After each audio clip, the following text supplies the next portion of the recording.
streets, y'all. I can't be the only one doing it in my area, but we gotta hit the streets, y'all. I can't wait till some people get in here today. I got shit I want to talk about today.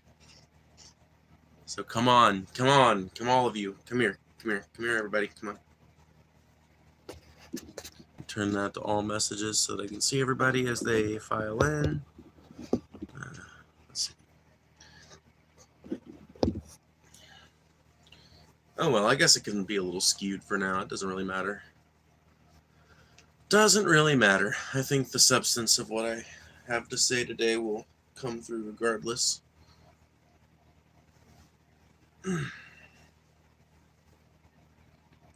But the first step is to wait for some participants.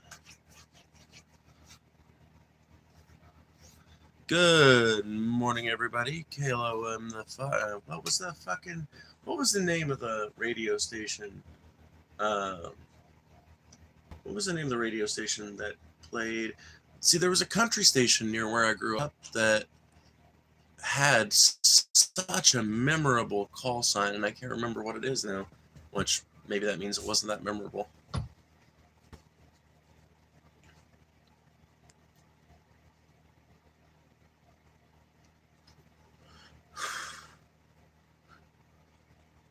We gotta hit the streets. We gotta take the streets. We gotta go on strikes and hit the streets.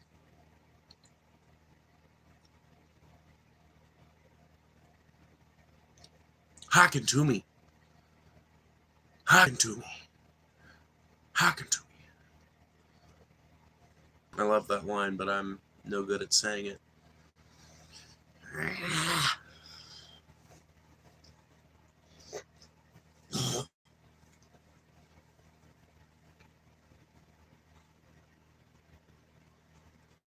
When will the people rise up, I ask you? When will we finally make our stand?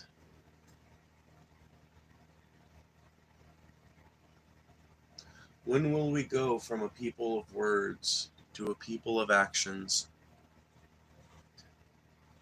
This is the question that plagues my mind today. This is the burning question. How much more?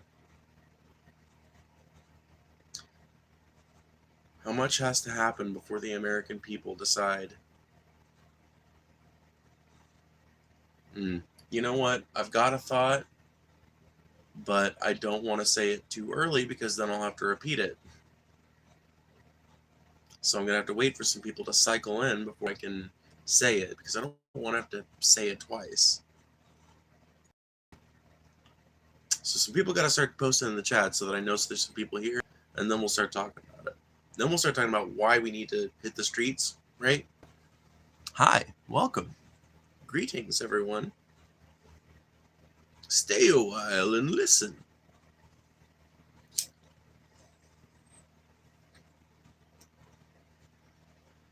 The American people need to take to the streets.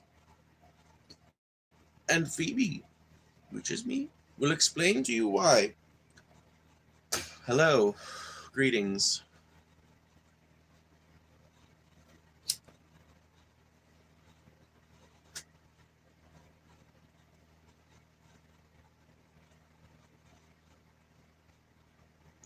Make sure you guys are liking the stream as you're hitting, as you're scrolling through. Make sure you double click that like button, or double tap the stream, or hit the like button, I should say. If you do both, it'll cancel each other out. Oliver Tree.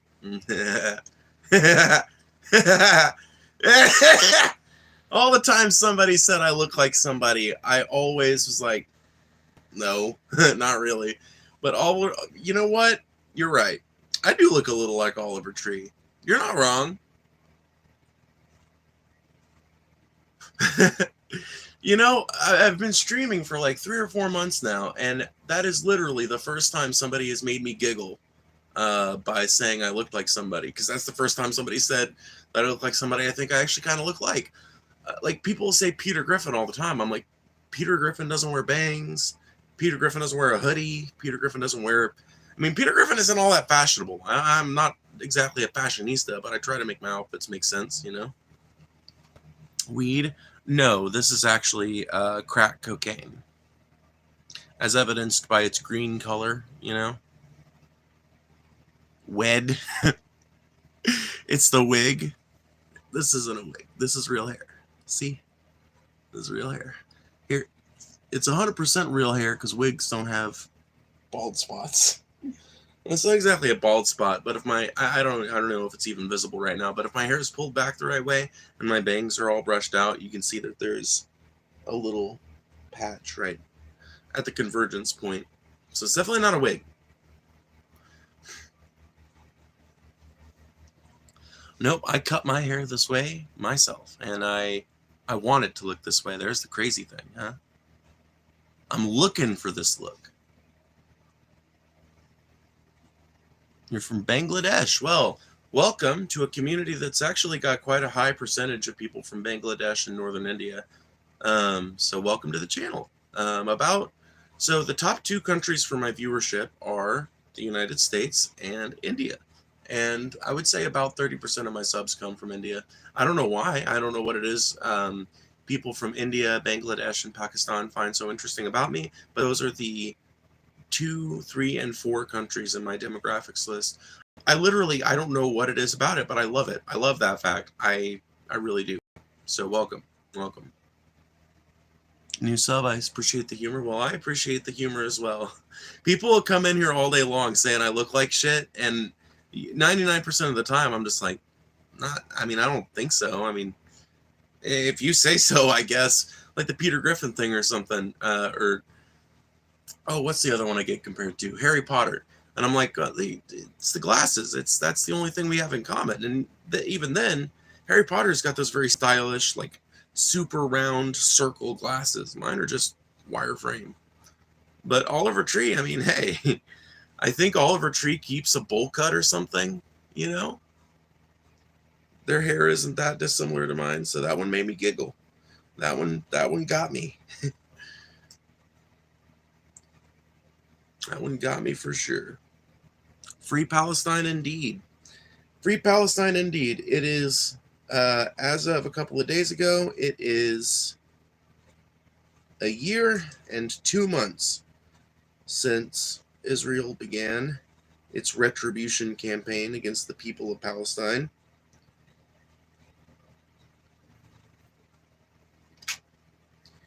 And hostilities have not ceased since then, except for a few very specific times with very specific goals.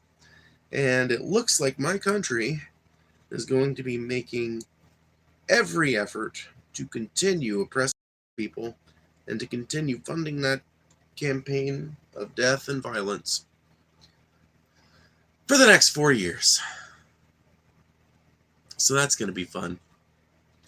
Sorry about that, guys. New sub. Speaking of the glasses, you look like... Oh, well, thanks. You look like Kent Clark, if that's Superman's real name. Do I? I think that one's going a bit too far there. I don't think I'm nearly as attractive as Kent Clark, but yeah, I think that's Superman's alter ego's real name. Let's see. Yeah, it's Kent Clark and Lois Lane. Yeah, that's their names. You love Israel? No. I was saying my country, America, has supported Israel throughout this campaign, but I disagree with my country's decision to do that. If I was holding the reins of American power, it would not be destroying Palestinians right now. It would actually probably more likely be destroying Israel. Not because I necessarily want to see Israel go as a principle, but because, well, I mean, I kind of do. It's a complicated subject. I don't necessarily believe in borders, but assuming we're going to have countries, assuming we're going to have borders, if I had the reins of American power, I would be choosing to threaten Israel with that power to be like, hey, you exist because we let you exist. You exist not just because we let you exist, but because we want you to exist. You need us to continue wanting you to exist, because the moment we stop wanting Israel to exist, Israel ceases to exist. American weapons, Here, let me tell you guys something a lot of people don't realize about Palestine, or I'm sorry, about Israel. Israel doesn't make weapons. Israel doesn't have weapon systems of its own. What Israel has is American weapon systems that are modified to Israeli standards. That's what sorry, train. That's what Israel has. Trump is the best person. I have to say, I don't think Trump is going to do much better on the Israel issue either. Like, the sad fact about American politics, honestly, as an American, I'll just tell you, like, the sad fact about American politics is that there is a pretty much unipartisan, there's like a bipartisan consensus to be ghoulish on this topic. And, you know, the Republicans are very slightly more ghoulish on matters of foreign policy, but neoconservatism has dominated the American regime for about 60 years now, give or take. It depends on when you want to say that things switched over, but yeah. Hey bro, where are you from? I am from America. Mississippi, to be particular. Mississippi and Missouri. I grew up between those two states. Hope I wasn't being rude. You were just talking about your glasses. No, I didn't think you were being rude. I was just saying I don't know if I'm quite that attractive, but I appreciate the sentiment for sure. Well, I love all of you too. It's sister, by the way, but no big deal. Not worried about it. You guys like my cup? I haven't showed off the stickers in a while.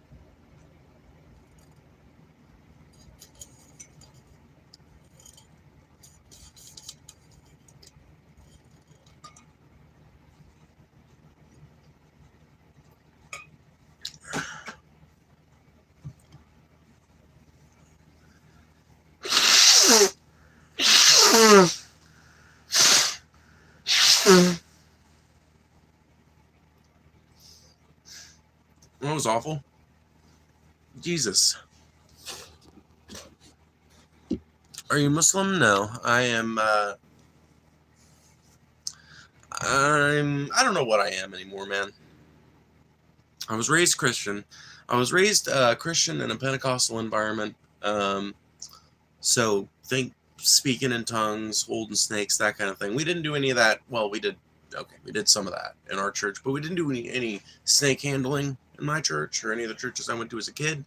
But it is something that's practiced in the Deep South, not necessarily so much in this region, but in more country areas of the Deep South, you'll find that sort of thing.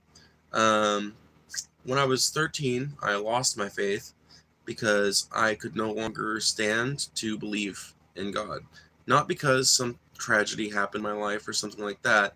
Well, I guess a tragedy had happened in my life and it got me thinking about it. But I feel like Christian movies, religious movies, always make the atheist story sound like we have something tragic happen to us and we're like, we hate God now. And really, that's not what happened to me at all. I was raised to love God, to fear God, right? And to love God because you fear God, and to fear God because you love God, right? So that hatred never entered into the thought process. What was driving the thought process was my great aunt died, and the realization that everything is finite, right? The realization that human life ends eventually. The realization that even your great aunt that you always go spend Christmas with will eventually pass away. And the religious benediction offered at her service and the just weighing some of the complicated religious topics that I've been raised around but never seriously considered till I was 12 or 13, it terrified me. I grew I grew very, very dissatisfied with, well, not just dissatisfied, but I grew very, very terrified and fearful of the ideas put forth by Christianity about what happens when you die, because I kept thinking about my great aunt and kept thinking about, everybody saying, oh, she's in heaven now. She's in heaven now. Well, Aunt Virgie's in heaven now. And that got me thinking, okay, so why is Aunt Virgie in heaven? I would ask them. Well, because she was a good, she was a good Christian lady, and she repented and asked for forgiveness for her sins, and it's like, okay, cool, get that. Um, so what happens if you don't do that? Like, what happens if you like forget? So let's say you're like you do that, and then you sin, like you live life and you sin, and then you forget to do that and you die. You go to hell? And they're like, well, I mean, yeah, depends on who you ask, but yeah. And I was like, wait, what? Okay, and what's hell like? And of course, growing up in a Pentecostal church, dude, hell is the scariest fucking thing on the planet, and it doesn't even exist, right? I am, to this day, as a 26-year-old atheist who hasn't seriously considered the arguments of Christianity in over 12 years, I still to this day am terrified of hell, more possibly than I'm terrified of anything else.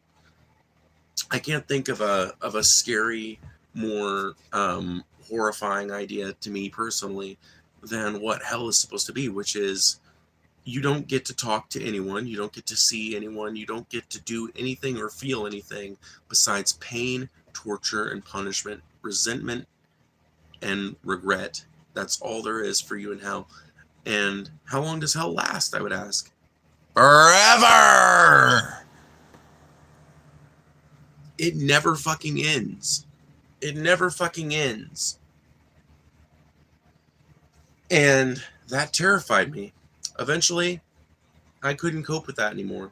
I couldn't cope with constantly thinking about the idea that my 13-year-old ass could go to hell and be tortured eternally because I smarted off to my mom, forgot to pray before bed, and died in my sleep.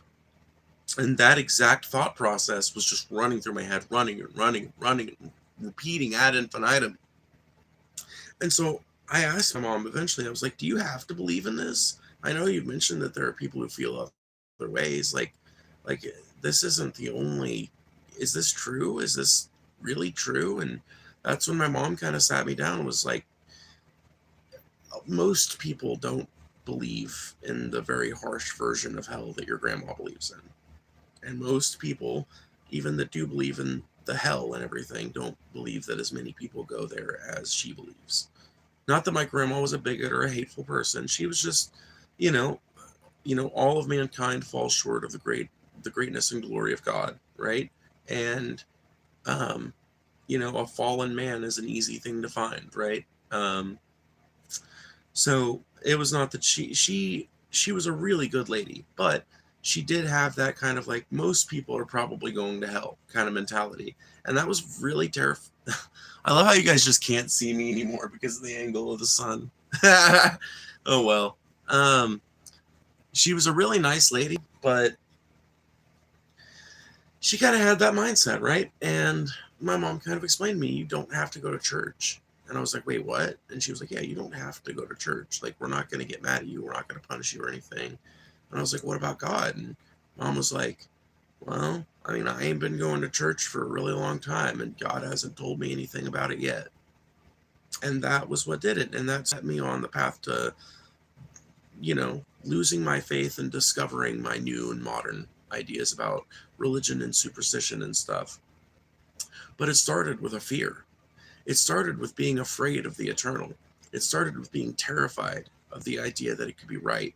And this is why I'm such an ardent atheist in regards to the Christian question or the Muslim question. This is why I do think that people are better off without those ideas in particular. Not religion in general, maybe. I think there's an argument there. But those ideas in particular, and ideas like them, ideas that would seek to mirror them, I think are inherently flawed and demonstrably negative for humanity. They have demonstrably negative consequences for humanity.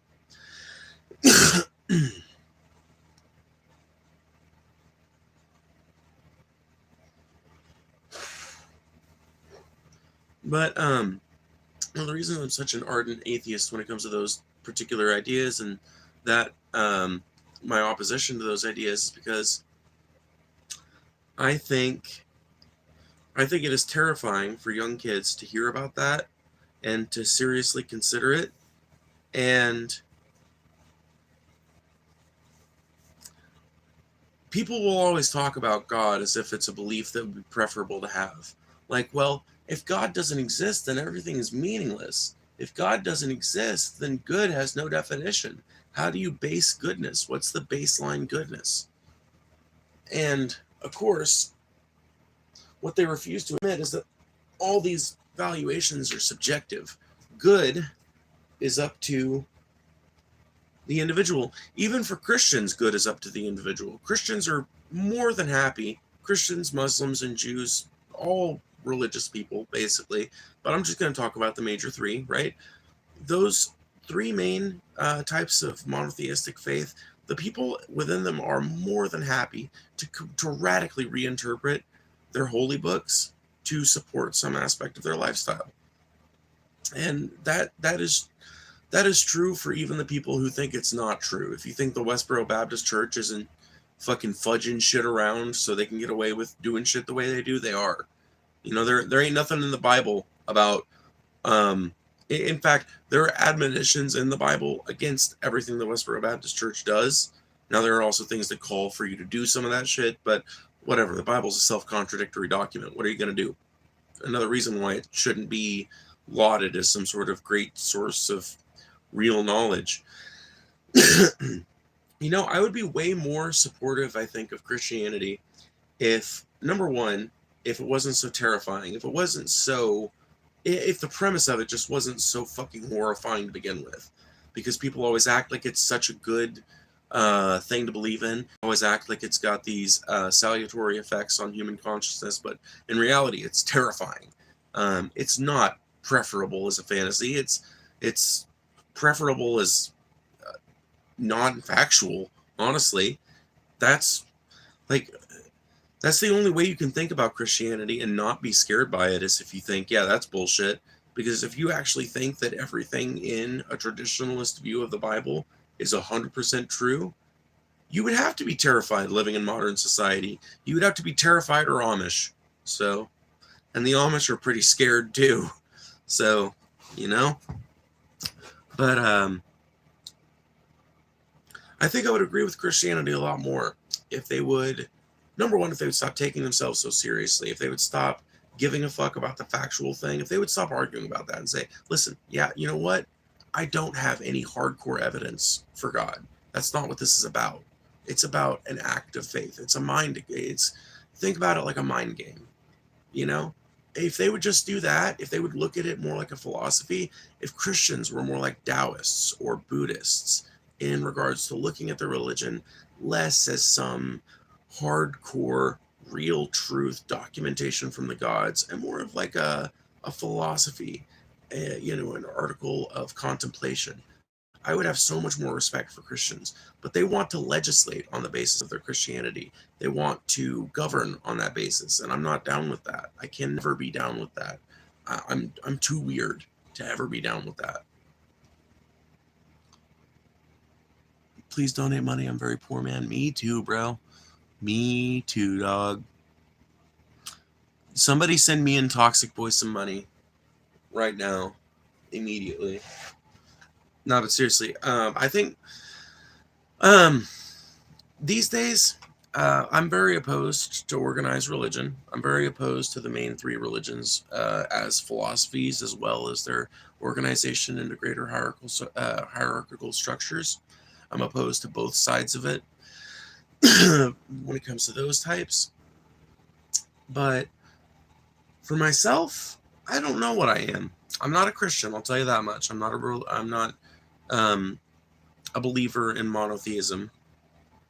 I don't think. Well, I know for a fact that I'm not a Christian, Muslim, or Jew. I can tell you that much right now. As far as what I am outside of that, I kind of leave that up to other people to determine at this point. Here's what I think. The world is a lot more complicated, powerful, and signals that can be picked up by electronic equipment. I think that there is probably a reasonable scientific explanation that will eventually explain a lot of supernatural phenomena, and that may, honestly, seem pretty magical, even with the scientific explanation being given. I think that there is magic in everything. I think that the amount of magic in something is entirely dependent on the viewer, entirely dependent on their preconceptions about it. I think that human beings personally hold power than we think we do. Um, I recognize we are minuscule and ant-like in the eyes of the universe, but we are gods in our own eyes, and we need to treat ourselves as such. We need to look at ourselves as such, and we need to organize as such. Um, I believe that everything has a soul. I believe that well, when I say soul, I really mean the property of mind, mindfulness, maybe. I think everything, the lamp in this room, my hoodie, this couch, me, I think everything has the quality of mind.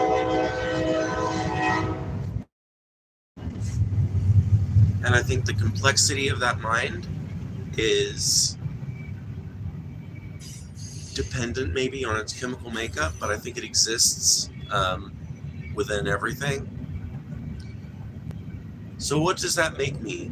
I don't know, and I don't really care anymore. I just call myself spiritual.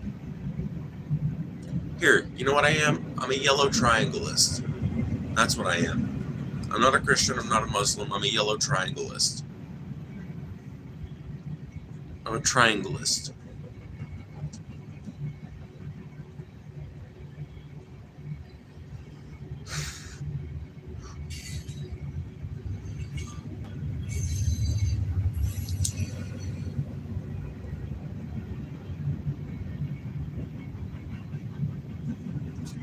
Let's see if we can move this camera. Nope.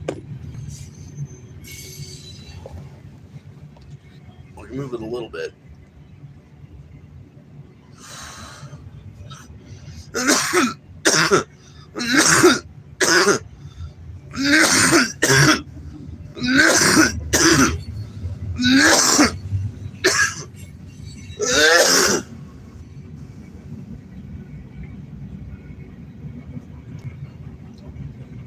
And as the great wheel in the sky continues turning, I move it even further.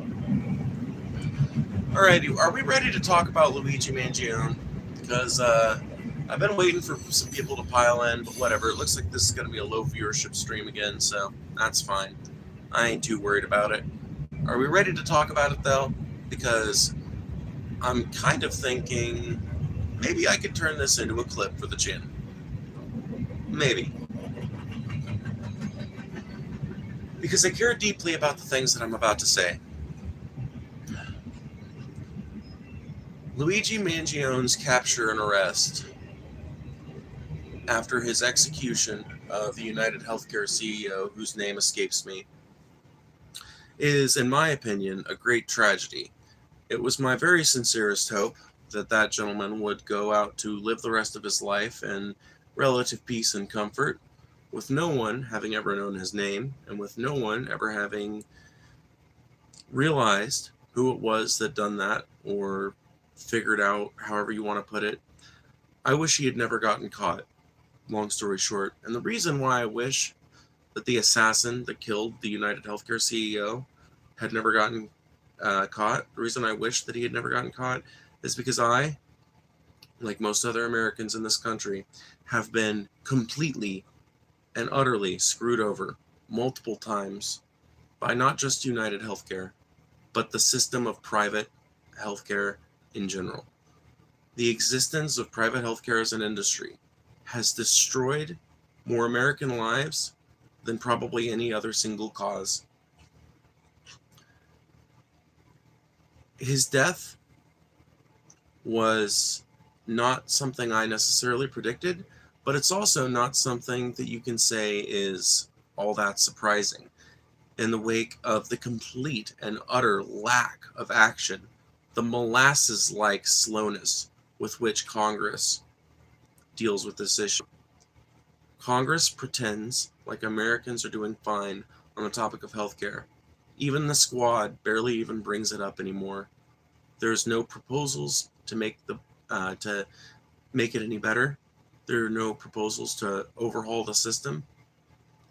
There's only a weak feckless promise concepts of a plan out of Trump and to reduce healthcare costs out of Kamala, but no real substantive policies, nothing that would change the system, nothing that would radically reform it, just basics, just the very basics, things that wouldn't even help all that much, things that would be even less of a half measure than the Affordable Care Act was. And the Affordable Care Act, while it had elements that improved American life, while I know people personally who were indeed helped, and while I myself have been helped by the Affordable Care Act, it was not comprehensive enough. Nor is any of the legislation that has been proposed on the matter of healthcare by anyone in the American government. And this, in my opinion, is fundamentally the problem. This is why no one can look at Luigi Mangione as a villain, because in the eyes of every self-respecting working class person in America, he's not. He's a fucking goddamn hero because he saw a problem. He lived with back pain and he could not get treatment for it. As near as we can tell, that's the motive. Maybe we'll know more at some point, but as near as we can tell, his motive was the constant and repetitive habit of United Healthcare to deny people's health insurance claims. It will not shock me one bit if it comes out about Luigi Mangione that he experienced profound back problems, had attempted multiple times to get healthcare help through his insurance that was likely provided through his work and was likely United Healthcare, and was probably turned away or given the runaround, or his claim was merely denied and he was left holding a bill that he could never pay, or left without being able to get the care at all. We know for a fact that he researched back pain. Why? That remains to be seen. But the idea that a human being, as badly evolved as we are, would have back pain is, in my opinion, a pretty easy one to believe. And his actions, or an action like them, were only a matter of time.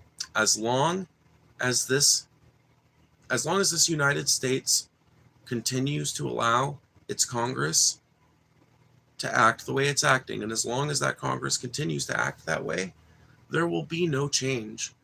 And things like this will become more and more common. There was something I was going to say at the beginning of the stream that I held off on saying because I wanted to make sure that some people actually heard it. I am asking the American people.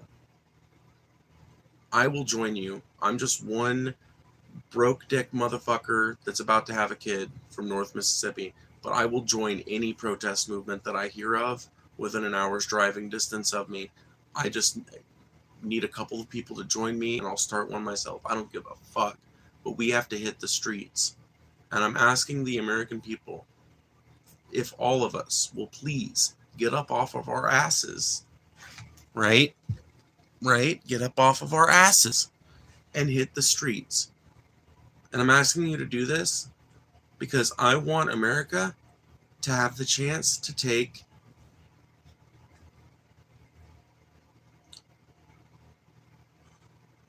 the liberal path, or perhaps we'll say the less radical leftist path. I'm begging us to all please do this. Peaceful protesting and a mass sit-in with demands, principal among them being the complete abolition of private healthcare in the United States and its replacement with a completely taxpayer-funded universal healthcare system that brings all of these companies into the fold, uses what aspects of their administration it can for the paperwork, and then sells off the rest of them, liquidates them, turns them into nothing, and then uses the buildings for something better. This is the method by which I think we can achieve the most change the most quickly, and it's also the method that involves less violence. Because I am telling you all, everyone that listens to this stream, everyone that hears this as a clip later, if we don't take to the streets peacefully now, then we will no longer be looking at the less radical leftist path. We will be looking at the anarchist path. And the anarchist path, while I do think it can be more effective and occasionally,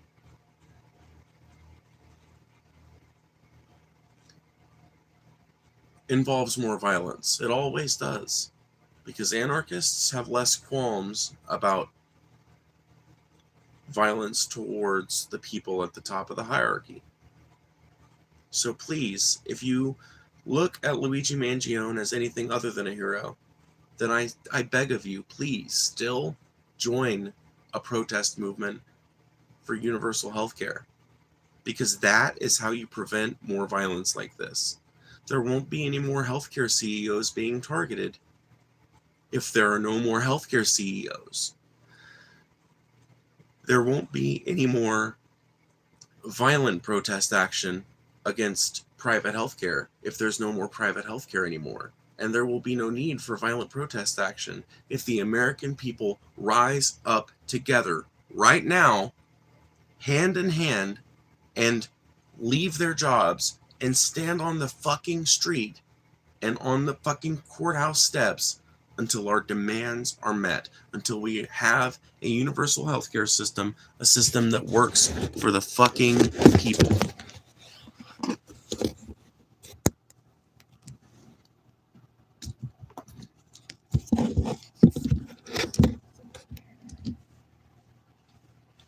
This and only this is the method by which we achieve our salvation. And this and only this is the method by which we avoid further violence for the next 10, 20 years. Because this is not an isolated incident. This is not an isolated incident.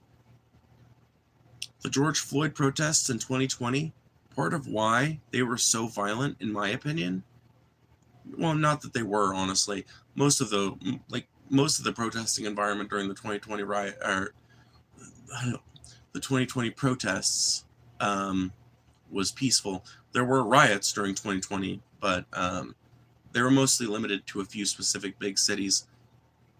The reason, in my opinion, why those were violent, though, was because people of all walks of life were feeling such massive frustration that year in the face of COVID-19 and the government once again having absolutely no legitimate response and absolutely no speed with which they responded to the pandemic. They simply refused to do what the rest of the fucking civilized world was doing. And people took out their frustration, their anger at being left at home to die for an indeterminate amount of time. They took it out on the targets. And I think that will happen again and again and again. And deaths like this CEO's death will happen again and again and again. Until, and only until, the American people rise up. When I say rise up, I mean,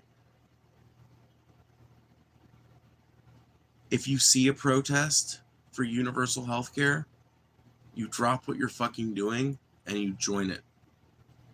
And if you absolutely can't drop what you're doing, then you make every preparation you can and you join it as soon as possible. And you give those people, you at least stop and give those people some water or some cash or something. You let them know that there's another supporter out there. You help that strike. You help that protest action.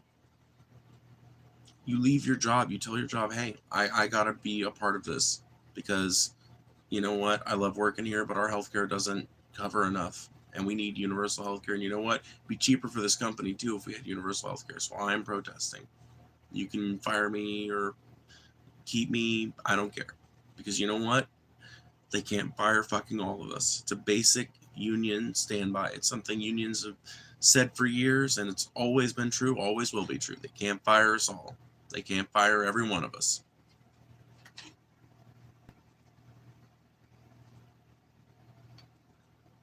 Man, Suey's got absolutely nothing to say, huh? 7 comments and hasn't uttered a fucking word of import. Goddamn. I'm glad I didn't interrupt that rant to read that. In conclusion,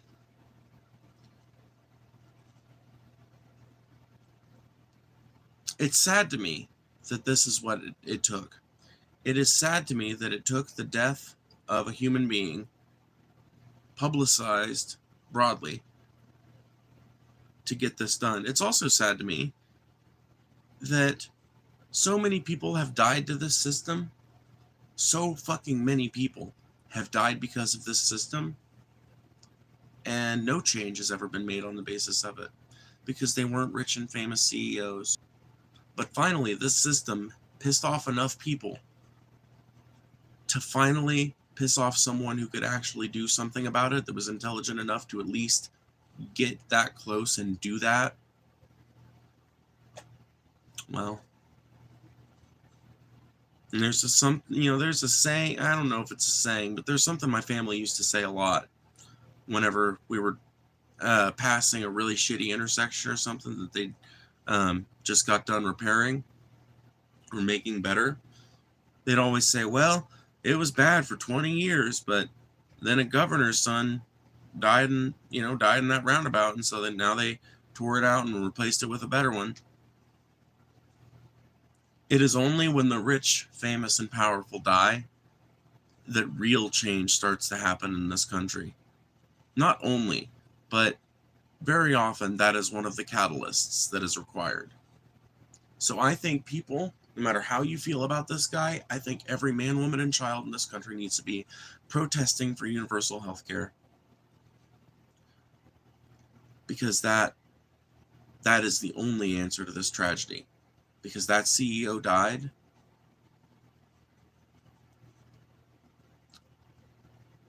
because he was at the very top of a cruel, evil system that could have been done away with multiple times in the last 20 years.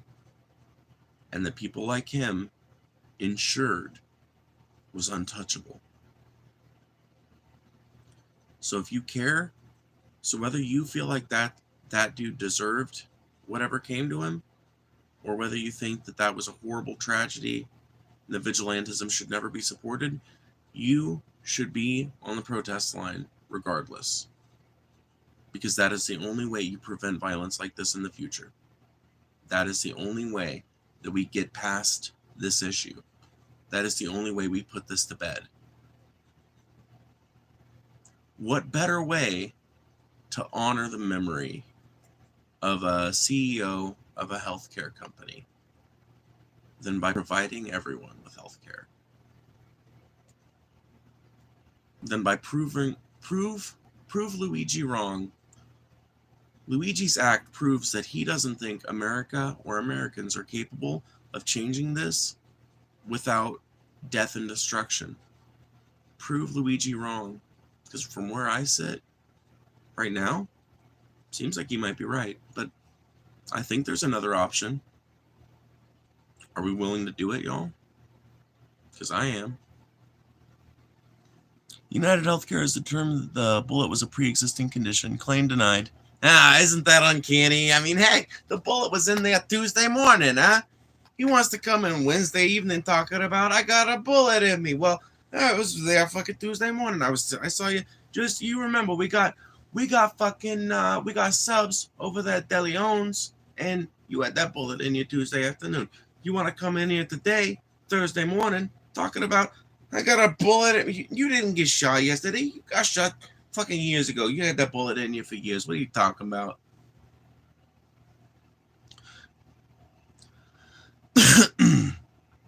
Free healthcare just gives insurance companies a blank check. Look at Obama. Want healthcare, get a real job. Oh my God. So, like, this is the problem. Okay. How can you simultaneously be glad that a healthcare CEO died? So wait, are you just glad that someone died? I'm really confused about your position.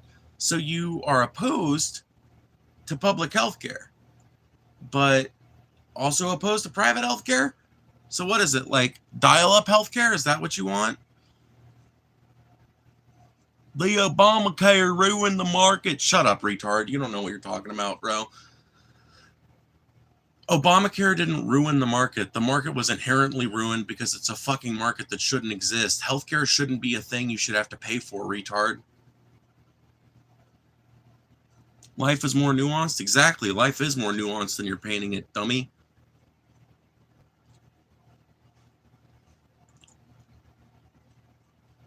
I bet you're vaxxed. Dude, motherfucker that thinks vaccines cause autism and have fucking mercury in them wants to talk to me about what to do in life and the fucking nuance of the conversation. Fuck off.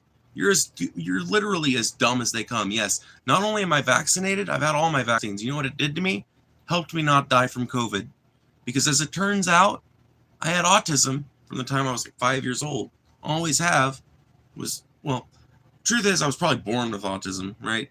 Symptoms don't really show up until you're like 5 or 6, or they're not as readily identifiable. And that's the primary thing people are always saying vaccines cause. So why was I showing fucking symptoms before I ever got a vaccine? Lord knows. You got me. But a motherfucker with that kind of fucking viewpoint, a motherfucker with a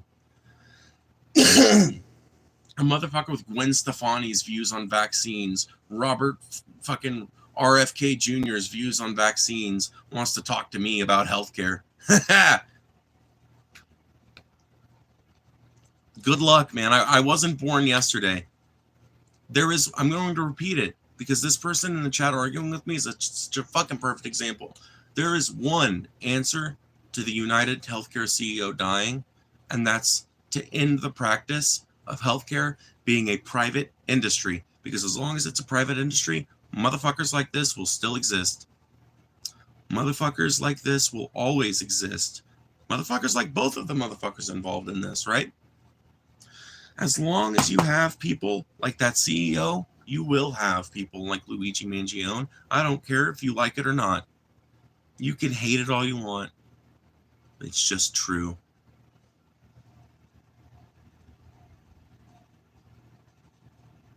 And you're calling me a retread? Yes, I'm calling you a retread because you are a retread and a retard. Normal vax are good. MMA is bad. How stupid are you? I don't know. How stupid are you for thinking a fucking perfectly safe FDA approved vaccine is fucking bad for the population? Yeah, does the FDA get everything right every time? No. But do they get vaccines right? Yep. And I'm going to keep getting the fucking vaccines because on the one hand, I've got all of medical science saying this is fine. Okay, since it's so important to you to read it, Google LGG4 mRNA, please. I don't know what that has to do with anything. I can't Google something while I'm streaming on my phone. Retard! And no matter what I Google, I'm not going to find something that says COVID vaccines are bad for you. I might find something that says that in some particular study group, they found that in some kind of context, a specific formulation of the COVID vaccine caused these specific results. But that's not going to be scary to me because I'm not easily scared by every little scientific thing that I read. So yeah, if I had a tablet out here or something, I'd Google that. I guarantee you I would not read something scary. In fact, if you want to, Google now has the generative AI thing that will give you a summary.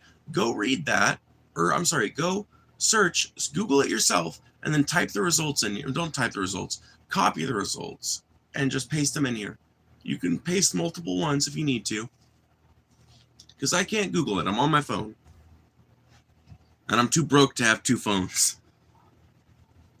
And I do work a real job for the record, and I have health insurance. It's just not very good. I was going to show you guys my card, but then again, I thought about it and I'm like, that's probably a bad idea. It's got like private information on it and shit. But I have private healthcare insurance. That's why I know it's so bad.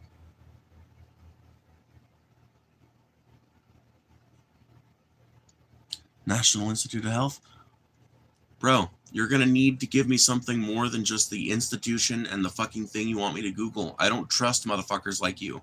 Because motherfuckers like you will try to be authoritative on the basis of just Google it, bro. And then lie your fucking asses off. So if you want me to believe you a bit, go fucking paste what Google says about it. LGG4 antibodies induced by repeated vaccination may generate immune tolerance to the SARS-CoV-2 spike protein.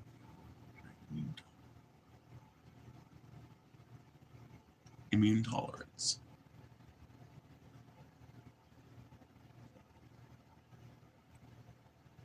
Okay, let me read that again. I think I might get what it's saying. Antibodies induced by repeated vaccination may generate immune tolerance to the SARS-CoV-2 spike protein. So in that context, I'm guessing immune tolerance means that your immune system would tolerate the existence of that virus in your system, and would know how to, and like wouldn't know to attack it. Is that the claim that they're making? Is that like that repeated vaccination causes like some kind of like rather than like an immunity, causes like a numbness almost? Not a numbness, that's not the word I'm looking for, but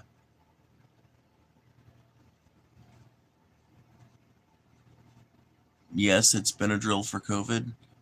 See, your clarification didn't make it any more clear. I don't think you understand this any better than I do.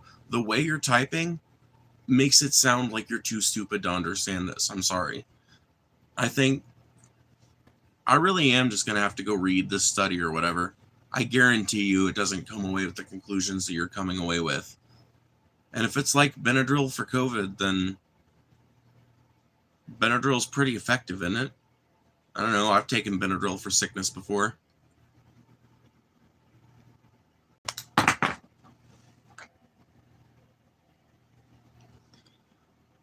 However, emerging evidence suggests that the reported increase in LGG4 levels detected after repeated vaccinations with the mRNA vaccines may not be a protective mechanism. Rather, it constitutes an immune tolerance mechanism to the spike protein that could promote unopposed SARS-CoV-2 infection and go on.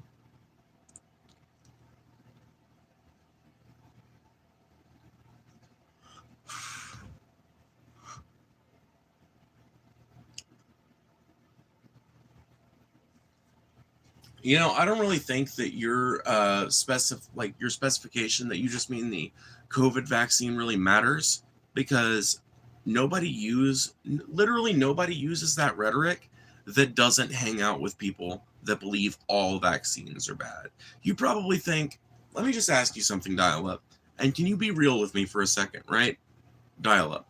Do you mostly hang out with anti-vaxxers?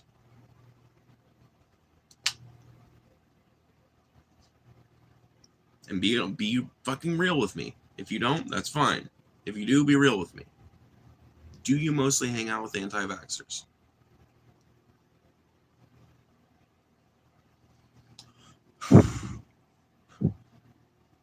Like Benadryl allows you to tolerate allergies, mRNA allows you to tolerate COVID. Then that still helps. That still helps. If it allows the infection to infect your body but without harming your body due to an overinflated response from the immune system, that's still a help. Dude, part of the reasons why diseases ravage the human body so hard is because our immune system attacks them, right? And has to learn how to fight them, right? Has to figure out how to fight them. And in the process of doing so, does shit to our bodies that is pretty uncomfortable. Like our mechanism by fever is basically a way to cook off germ cells. So if basically what the vaccines end up doing is not necessarily giving your body instructions on how to fight it, but rather giving your body like a chill pill, and it kind of just passes through like a common cold, then isn't that better than people like dying to it?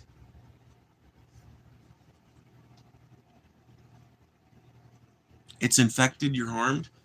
Yeah, but if it's infecting you and it's not being met with a huge immune response, we're talking about an upper respiratory infection here. It's not like COVID can leap to your fucking stomach or something. It's not cancer. It's an upper respiratory tract. And if it basically turns it into a common cold, if it turns it into where you can tolerate COVID, I mean, and maybe that's why COVID was easier on me this last time I had it. And if so, that's fucking better. I'm still happy for those results. Fuck you for saying that I'm stupid. Yo, Phoebe, hope your morning going well. What's up, Black Lark? My morning is going great. Arguing with an anti-vaxxer. We got started on this conversation because I am telling people, Black Lark, our only option right now is to rise up as the American people. The American people are at a crossroads right now.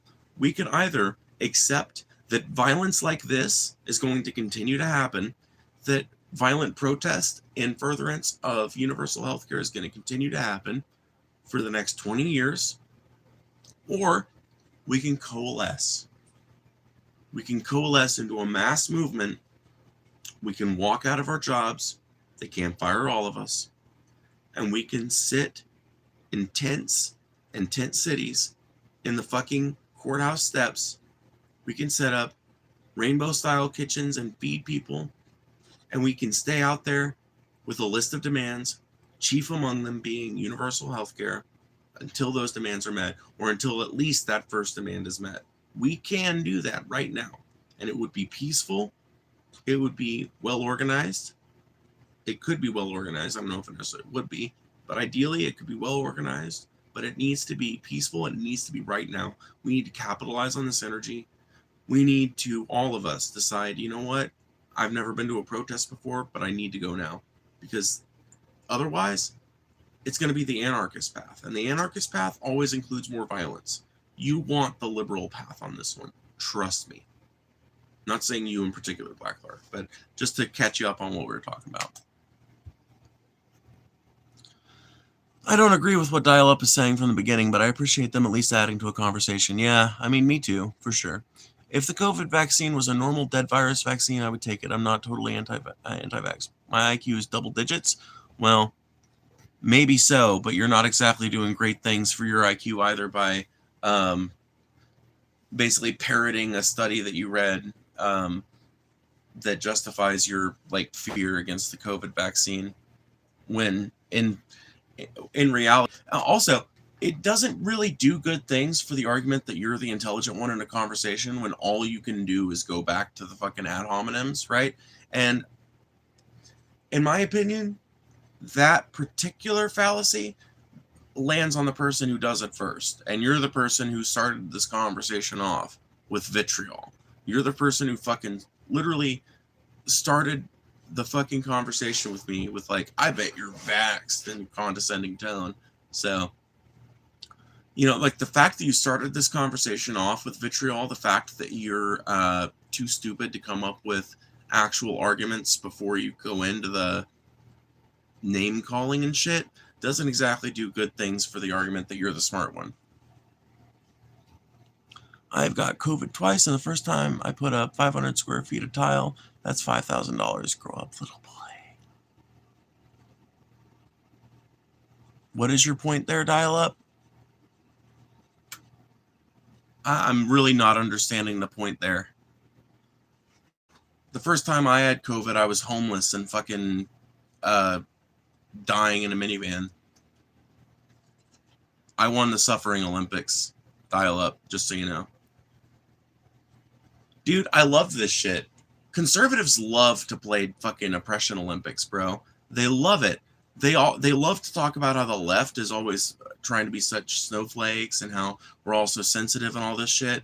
But dude, they're just as bad. They're just as fucking bad. If you're not instantly deferential to their fucking hero worship stories, if you're not instantly deferential to a conservative's fucking self-ascribed working class hero bullshit, they get so offended. Watch how offended Dial Up's about to get. I don't believe you, Dial Up.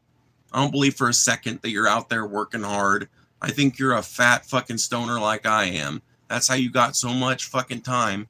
Dude, A working man like you're making yourself out to be ain't got time to be sitting around at 11:17 a.m. on a Tuesday in someone's fucking YouTube chat.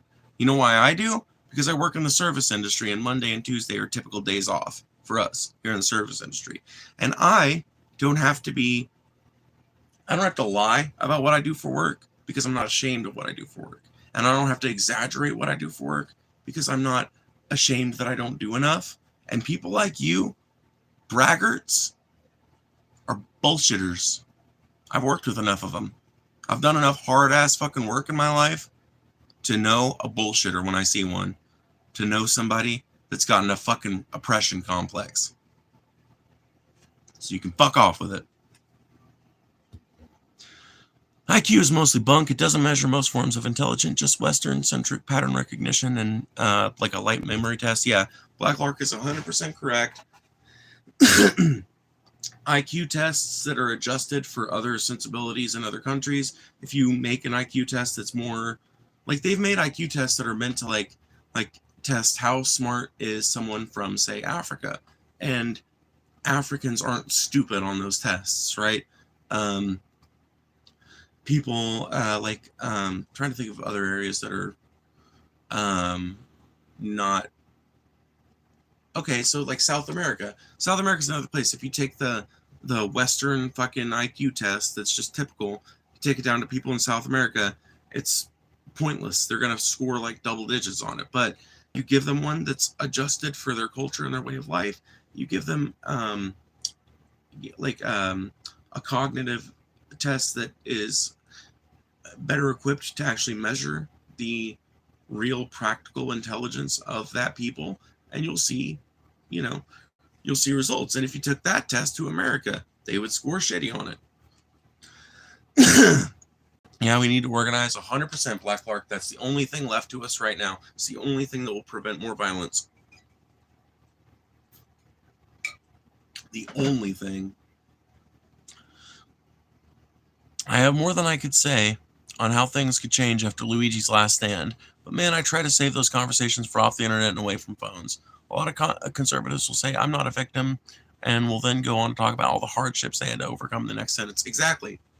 Like Dial-Up was just doing.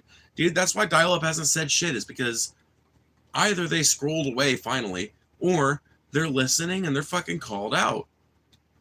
And they know that I'm 100% right. They know that it's braggadocious shit. They know that it's fucking faker bullshit. They know,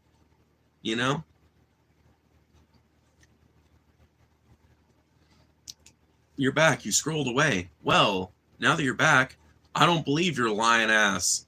I've worked with enough people like you to know that you fuckers lie like you fucking breathe. You'll say that you laid fucking 500 square feet of tile. It'll be like 350. You'll say that you laid 1,000. It'll be like 625. I know your type, bro. I don't believe you for a second.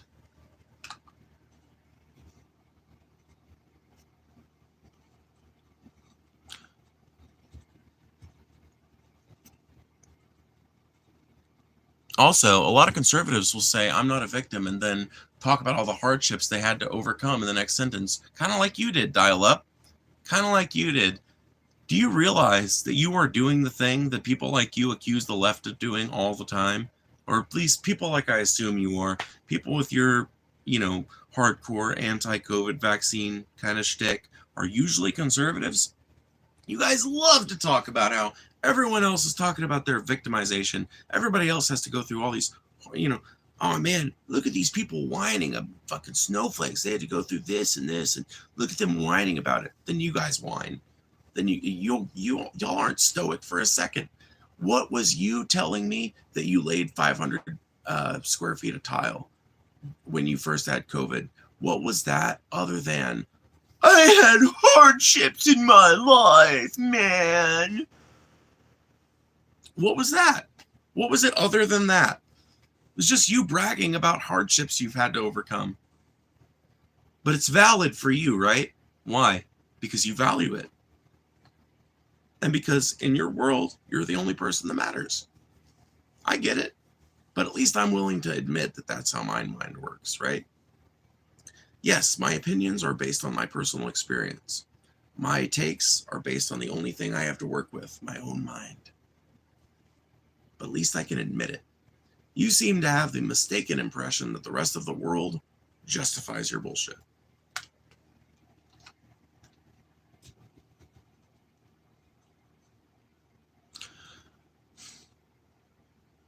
Rather, it constitutes an immune tolerance mechanism to the spike protein that could promote unopposed SARS infection replication by suppressing natural antiviral responses.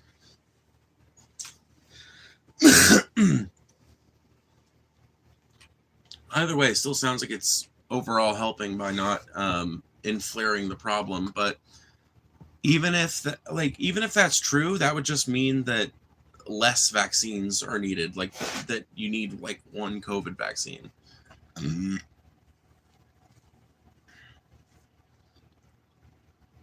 And I don't really think it changes the nature of the conversation much. I'm still never going to tell people to not get a vaccine. If there's a vaccine out there and it's shown to be effective for the vast majority of people, then take it.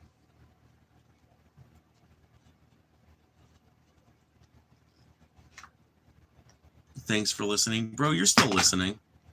I don't believe for a second that you're leaving. You're obsessed now.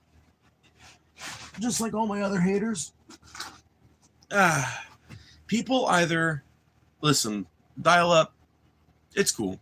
You're not the only one that this has happened to, but I'm glad it continues to happen to people. Listen, I'm a divisive fuck, okay? You're either like Black Clark and you're cool and we get along really well, or you're like you and we just don't. And we're oil and water. That's just how it is, man. And I get motherfuckers obsessed with me. Man, polio's gonna come. Polio's gonna come back because anti-vaxxers, I know it. Measles and mumps are already back, which sucks enough. Yeah, that's what I'm saying, dude. That's why I oppose anti-vax rhetoric so hardcore, just generally. Because, you know,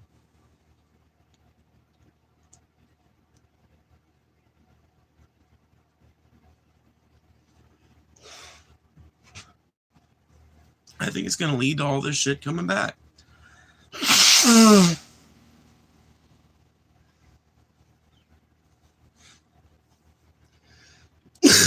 So that's why I don't cotton to that type of thought in this chat.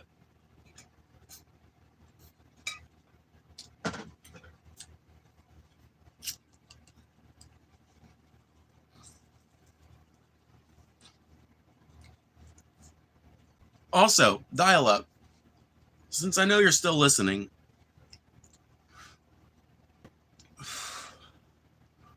what do you eat? Do you eat food? I'm assuming you have to eat, like, you know, human food, right? I definitely had nightmare fantasy about some crazy new illnesses. Yeah. Yeah, that's awful. But yeah, I'm curious. I wonder where Dial-Up eats on their lunch break. Because I am willing to bet you. Now Dial-Up's probably going to lie about it. The fact of it is that I work at a place. I work in the service industry. I work in a fast food restaurant particularly. And I work in a fast food restaurant that's super popular with the working class. I'll let you guess which one. You can tell if you look at some of my other streams. But there are a lot of motherfucking tradespeople that come through my fucking store. And the sheer number of them tells me that most tradespeople these days aren't bringing a fucking home-cooked meal from home as their lunch. Bill Gates made an oral polio vaccine that gives out polio.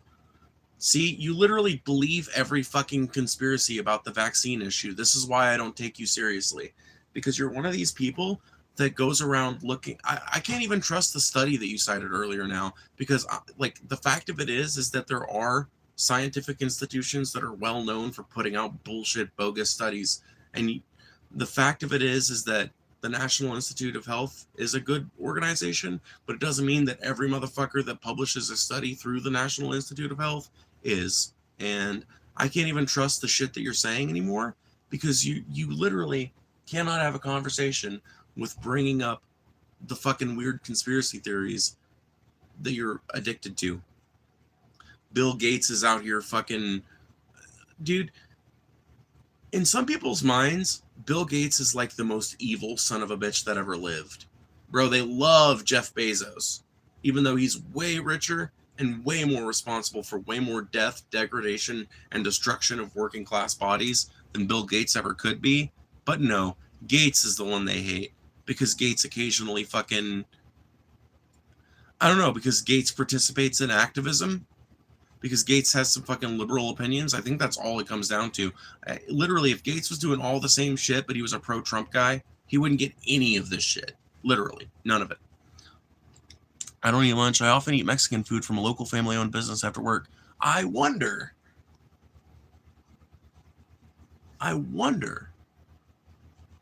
if you feel the same way about people who work in that Mexican restaurant as you do about people who work in the service industry in general.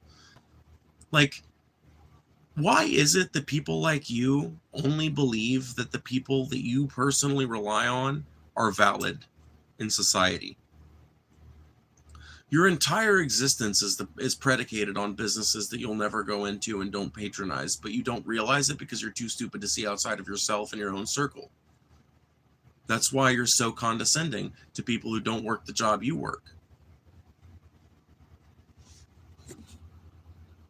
The frogs were really made gay. It's the National Institute of Health. Yeah, the National Institute of Health. Do you think every fucking person that ever gets a fucking article through the National Institute of Health is automatically a fucking good person that has to be trusted 100%?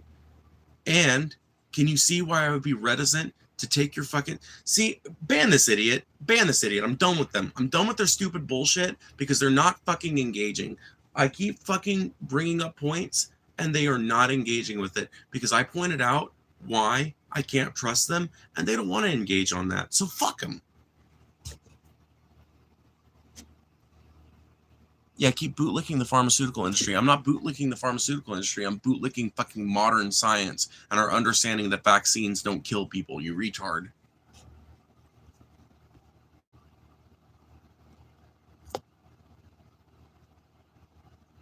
You argue with straw man in your own head. You argue like a retard that can't type. The frogs were made gay by pesticides. Yeah, I know the study. But that's because frogs are amphibians and more subject to hormonal changes. Yeah, not only that, but frogs are more susceptible to pollution. Frogs are more susceptible.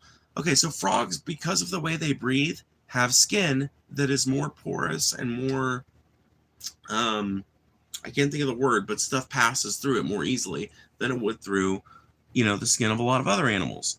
And I don't think they were made gay. They were made hermaphroditic, weren't they? They were made trans, weren't they? Personally, you're doing aight. Good stuff, you're working, doesn't matter where. Okay, well, you shift goalposts. Okay, you know what, actually, I had dial up wrong a little bit. Personally, you're doing aight. Good stuff, you're working, doesn't matter where. Okay, you know what, dial up, you redeemed yourself a little bit, so I'll give you some more chances. I don't think I'm shifting goalposts. I'm saying that I am opposed to anti-vax rhetoric. And if I'm shifting goalposts, maybe that's because I haven't clarified my point, right? Maybe I haven't explained my point well enough.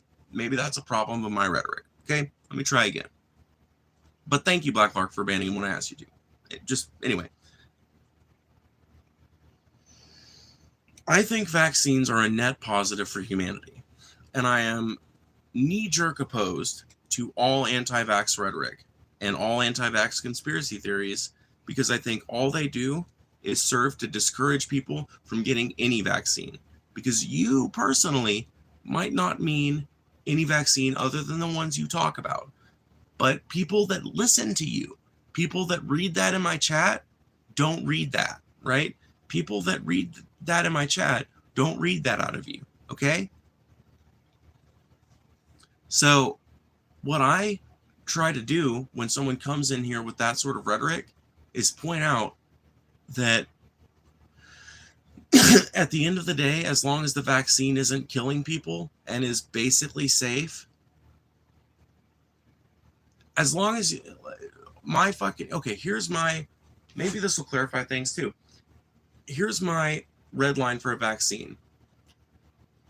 Does it cause better results for the overall population with the vaccine, or does it make the problem worse? If it somehow makes the problem worse, or if it doesn't make any dent in the problem at all, then okay. But if it's making a dent in the problem, even if that problem is just making it so that it doesn't kill human beings anymore, right? Even if that's the fix, even if we can't get a vaccine that actually kills off the virus, even if we can't, eliminate it from existence like we did with smallpox and shit, maybe we can at least turn it into a disease that doesn't kill human beings, that our immune system doesn't freak out so badly at, that our immune system's response is killing us just as much as the disease is. I would still consider that a net positive. But yes, I have a knee-jerk reaction to anti-vax rhetoric in this chat because I think it does more harm than good. Because you might be very specific and nuanced in your beliefs, but most people aren't.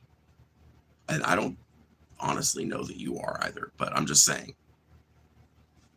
I wonder if Dial-Up feels the same way about livestock getting vaccinated. Probably not.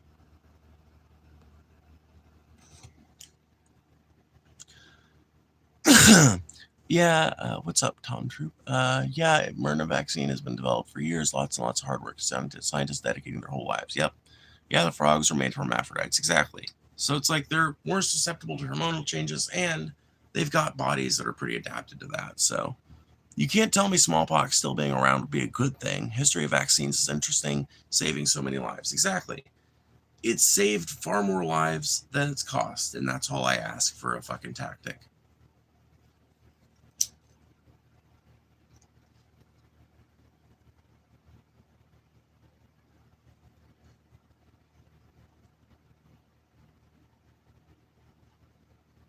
Now, will that change in the future? Maybe. But right now, that's what I'm saying.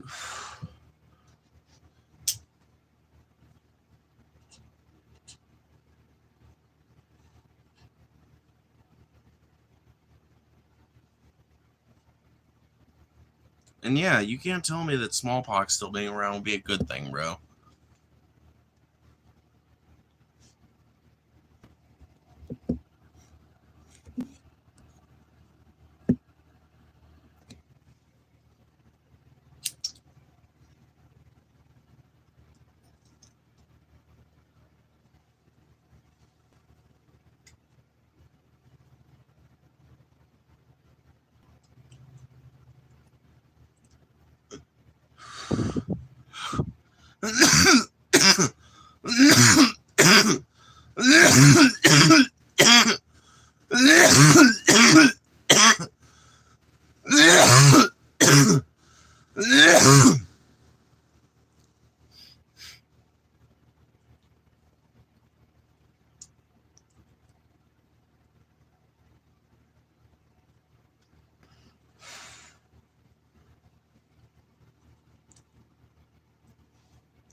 I feel like people would take a virus that disfigures them more than one that kills at a rate of COVID.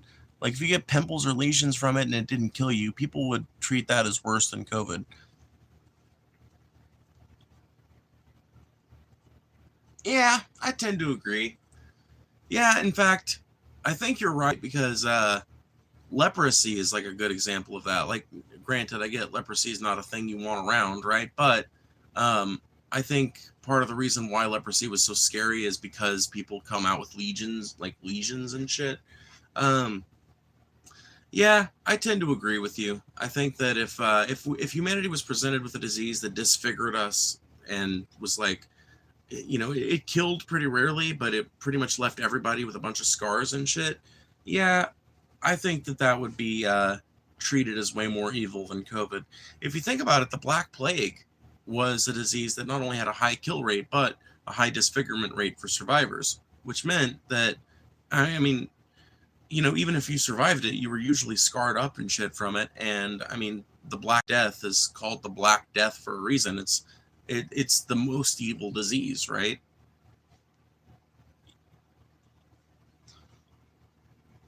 Phoebe, why does luxury and easy living make so many vain and vapid?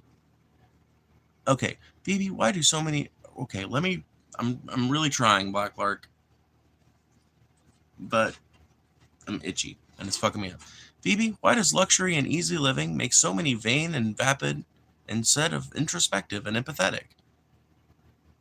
I hope I'm wrong with this analysis. So let me try. Phoebe, why does luxury and easy living make so many vain and vapid instead of introspective and empathetic? I hope I'm wrong with this analysis. I don't think you're wrong with this analysis. So why does luxury and easy living make so many vain and vapid? Because in order to be introspective and empathetic, you have to have, okay, different things are required for both of those, but maybe similar things, and maybe they play into each other. To be introspective, you have to have time to think, and you have to have a reason to think about yourself. And to have a reason to think about yourself, you have to have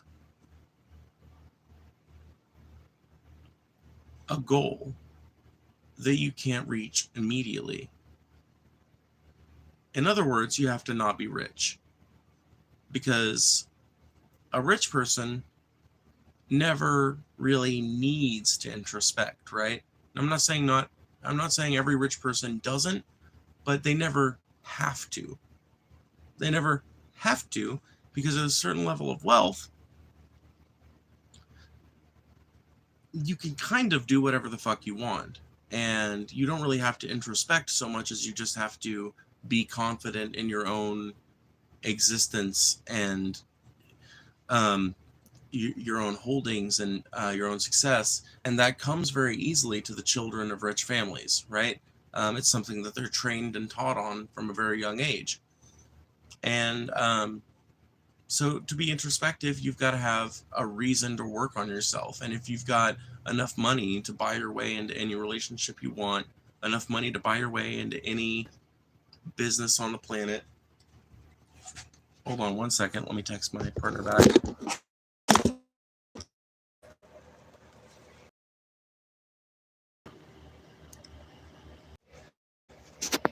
Anyway,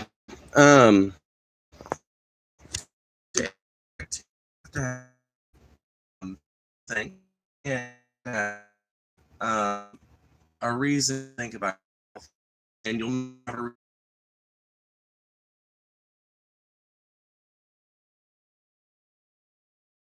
your way into any office that you want to win, or to buy your way into any of.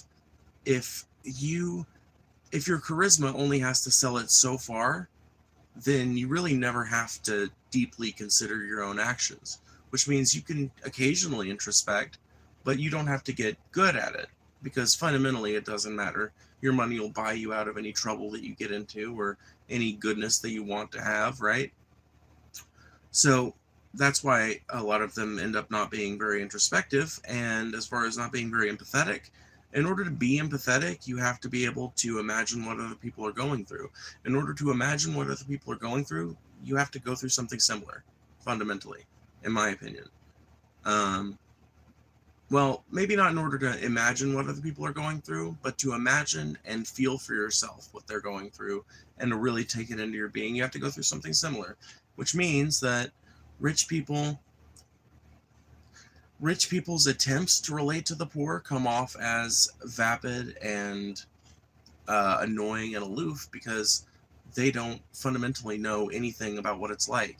They can read about it all they want, but at the end of the day, they can't tell you what it smells like to walk into your grandma's house and smell fried bologna cooking on the stove and a bag of Walmart white bread sitting on the counter ready to be made into some bologna sandwiches.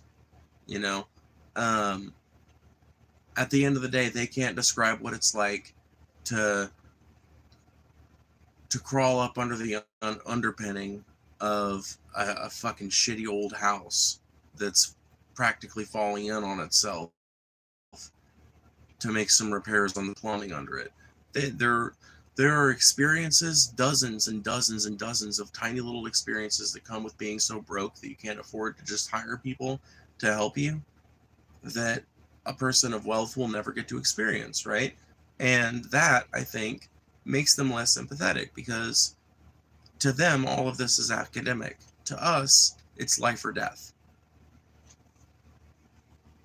How do people become rich? It depends. A lot of people, like in American history, a lot of people became rich due to like family ties, right?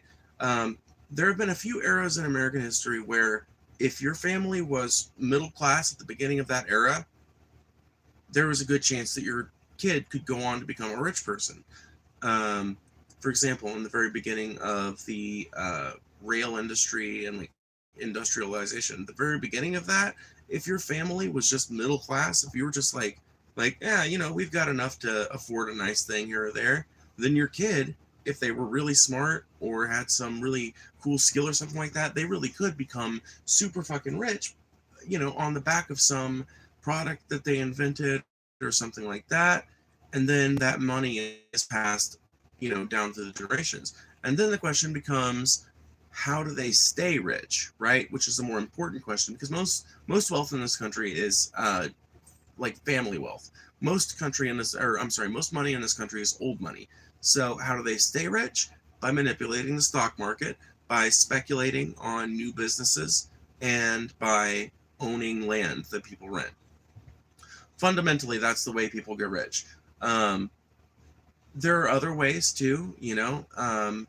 I've made the argument for a long time that it's never a surprise, that it's, you know, never a surprise to me to see a person from the military who's rich afterwards, you know, like 10 or 20 years after their retirement, because if you really do spend your money right, save right, and, you know, leverage it in the right ways and are careful with it, you really could turn a GI Bill and, you know, a sailor's pay over the course of 8 years. You really could turn that into an early retirement at 40 and rich people money if you leveraged it the right way.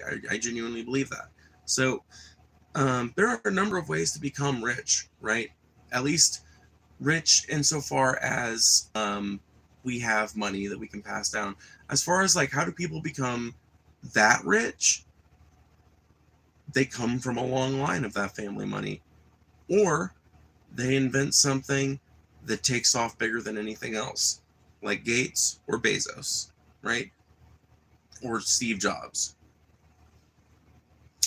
So, like, there are ethical ways to get rich. I just wish that this country would distribute the gains from that more equitably. I wish those men would choose to distribute the gains from that more equitably, because at the end of the day, it's a lot of fudging the numbers and paying people less than they're worth, and, you know, underbidding and all this other type of shit that allows them to make that much money, right?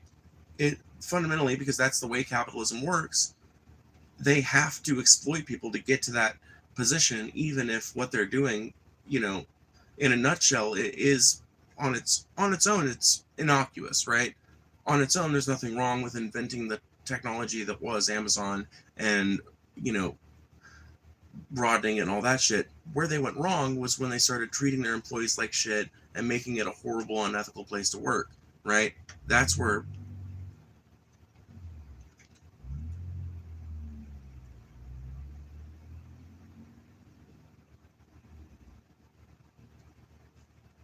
I think they went wrong.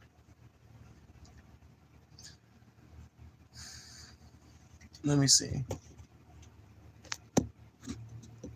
I think contact theory fits into here somewhere. Social isolation and post-1940s American way may be to blame as well. I believe it is. True, can't empathize with those that suffer if you don't have to go through the same or similar suffering. I think empathy/sympathy isn't taught enough in schools. My best teachers showed me the pain there is and has been in the world and how we overcome and overcame it. Yeah, I agree. It needs to be taught more in schools. I'm glad it was in the schools that I went to. If they don't like the pay, then why work for them?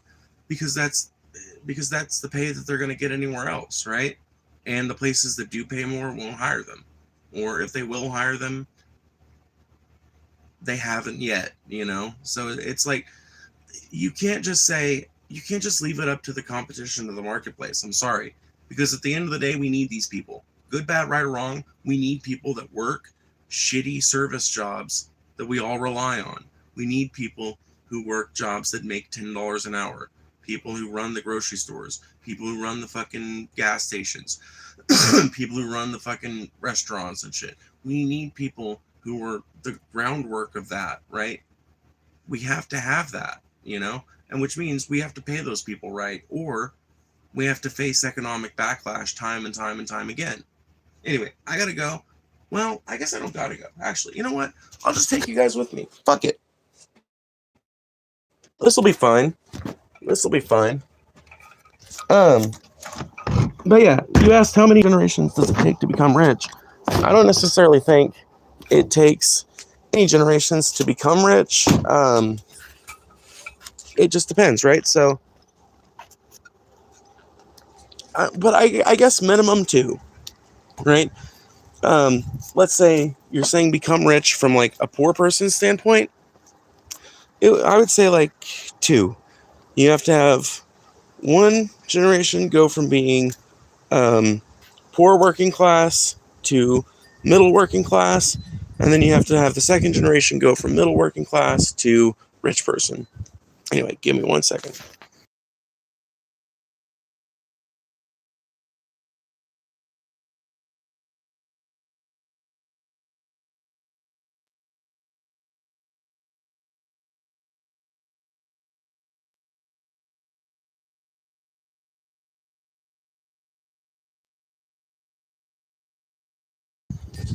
Alrighty, I'm back. Okay, let's go. I love you, Black Bart. You're so funny. Yes, let's go. Ooh, I almost forgot my vape, though. Don't want to forget that. That's going to be bad. It's going to be bad look bears. So yeah. This is why, the whole, like, if you don't like the pay, why work for them argument doesn't really work, right? J-Ride, because if you think about it, we need these people. And if none of them, if all of the places that hire these types of folks agree to not raise their pay of over a certain amount for certain types of employees, then what are they going to do, At the end of the day, there's only so many good jobs available. There's an overabundance of these smaller jobs, so we have to have them, or we have to automate these jobs. And then when you automate them, the question becomes, what do you do with their economic participation at that point? Because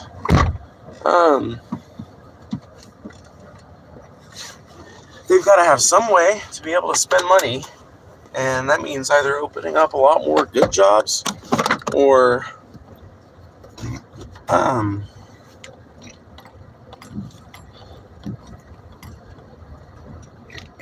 sorry, had some gastric issues, I guess. Anyway, it means either opening up some more good jobs or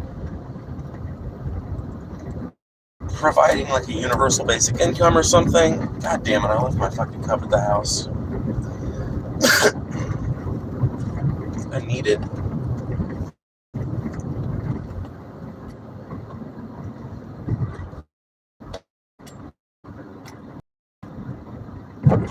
Anyway, I need to get me one of those little phone holders. I really do. But I'm going to stop for a second anyway so I can read the chat. Multiple generations are usually needed to entrench wealth. Social and economic contacts are needed to maintain generational wealth. The reason why there isn't as many rich black people in the country is because, one, black people weren't able to start businesses. Yeah, I can't read the rest just yet, but yeah. So I think I know what Black Clark was about to say there, and it's that the reason why there aren't many rich black people in America, why it's so disproportionately white people, is largely down to the fact that for a long time, it was kind of like fucking pulling teeth just to get a black business to even be able to open its doors, let alone start making a profit and be accepted by the community. For a long time, it was just like a bureaucratic nightmare to even get that to happen. And in many places, it was just outright impossible. And as a result, it was very, very difficult for black people to establish any sort of generational wealth. I mean, like, I'm like, honestly, one of the reasons why I've been looking for a better paying job and trying to grow this channel, trying to do more on the farm, because I think I am in a prime position to set my kid up to potentially be, if not a rich person, then way richer than I ever was, and I would love that for them. But my family doesn't have generational wealth, because it's not like we were never like money grubbing type of people, and I don't want to be that way either, but we have land, right? Which is something that a lot of Americans don't have. Just full stop, period. But we've got land, and we've got intelligence, and me and my dad both do have drive to make money. So it's like, because we recognize the utility that it provides our families, and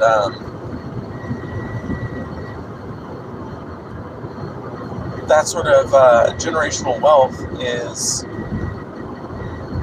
you can only establish it if you're able to buy land, right? You can only establish it if you're able to buy things of value and pass them down to your children, whether that's land or a business or rentals. Another way wealth is passed down in a lot of families is, they've got like 20 rentals and they pass them down to their fucking kids.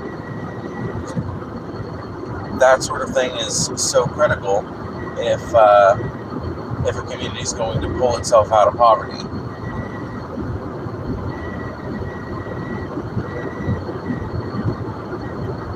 At the end of the day, you have to be able to establish that baseline of wealth.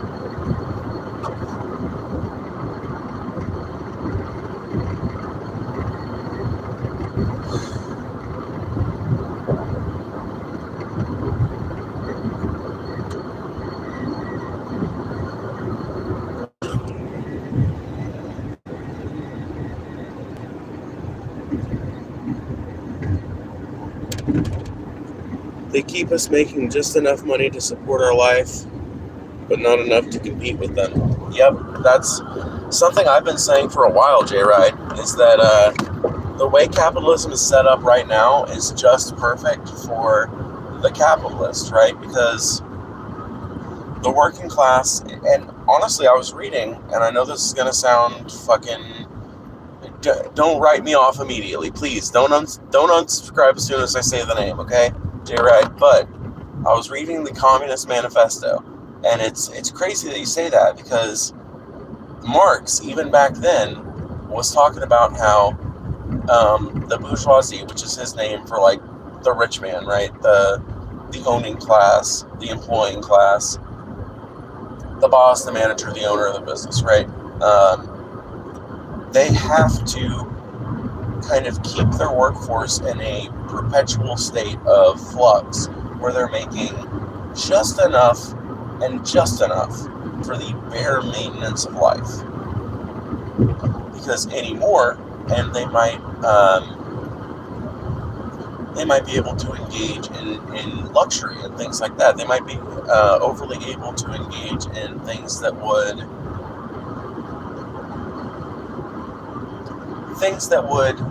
broaden their horizons, and things that would make them think over much about their position, right? And also, they have to prevent they want to prevent, in order to enrich themselves, right? They want to prevent the proliferation. I wonder if can I, does that help? No. Oh well, anyway, in order to prevent the proliferation of other or individual, but the idea of a corporation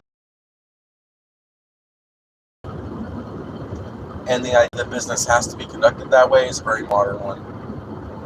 And the idea that business has to be conducted that way is a very modern one. And yeah, you're 100% right. not only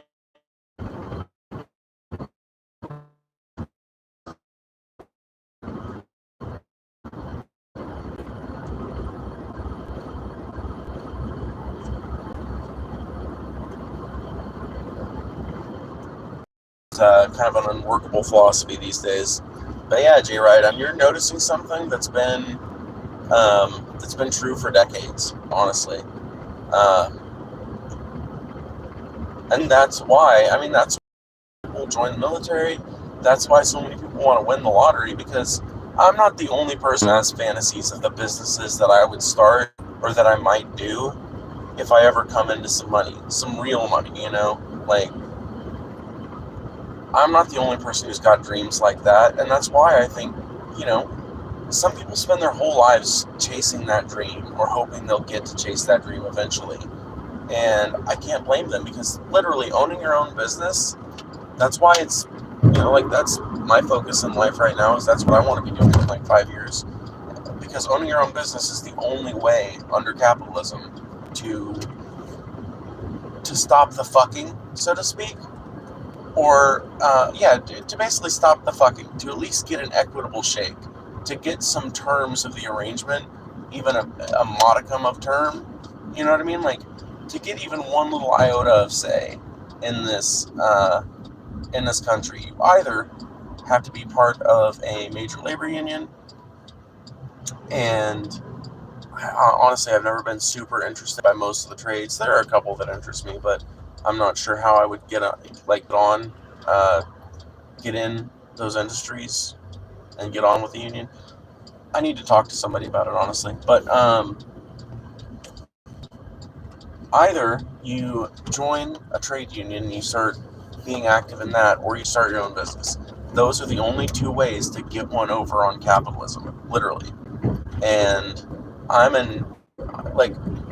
for myself, living in the area that I do, I think I'm better off pursuing the latter, but I think overall, people should be pursuing the former.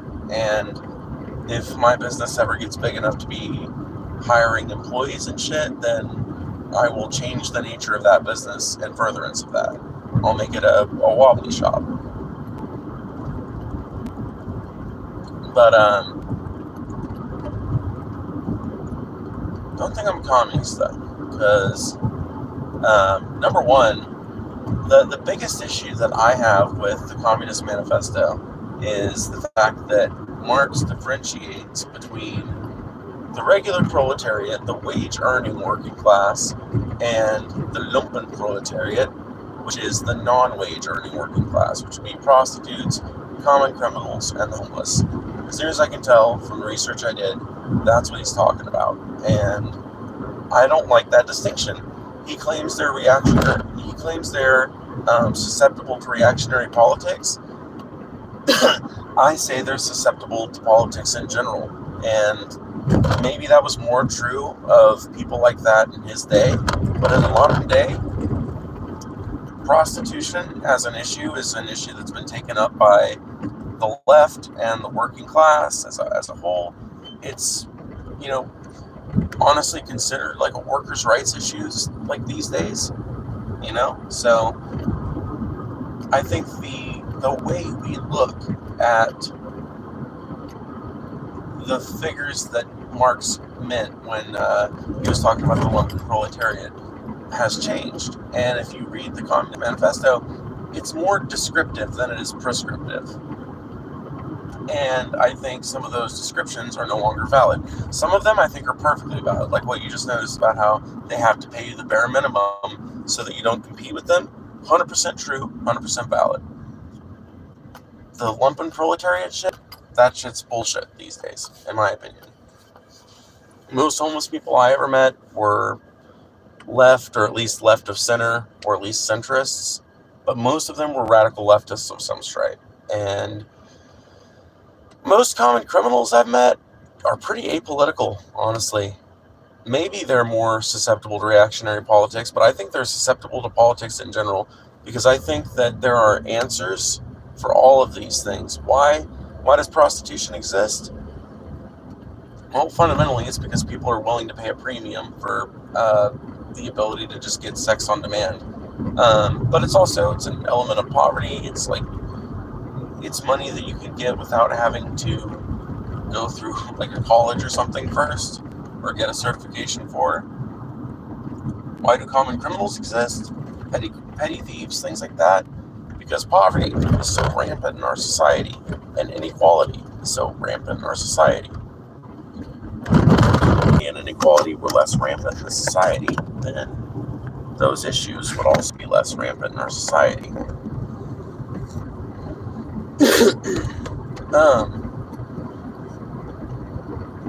And why do the homeless exist? Because poverty, once again.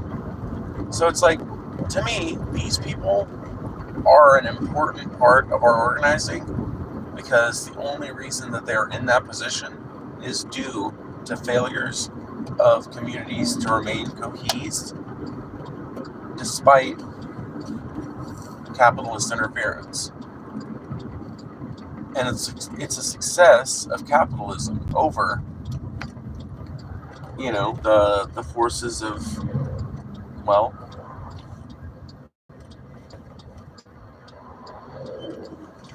a more socialized way of doing things, I guess you'd say. Anyway, I'm going to end up having to go, because I'm going to have to pick up Silas, and I'm sure they're not going to want to hang out on stream while I take them home. They're probably going to want to talk about their day at school, so I'm going to park here, and then I'm going to let you guys go, probably. I'll respond to a couple of comments. Then I gotta go. Let me see here. Yeah, Marx had some great critiques of capitalism. His prescriptions on communism and how to get a post-capitalist society are dated. Exactly. I do wonder what will come after capitalism is a lot. I think it'll resemble communism in some ways, but I don't think it'll be a complete one-to-one thing. Joining the military is one of the few ways to get some socialism as an American citizen. It's sad that being a worker for this nation doesn't give you the same or similar benefits. I 100% agree. It is a great tragedy that this country does not protect its workers anywhere near as strongly as they protect their soldiers. Black Clark, good point.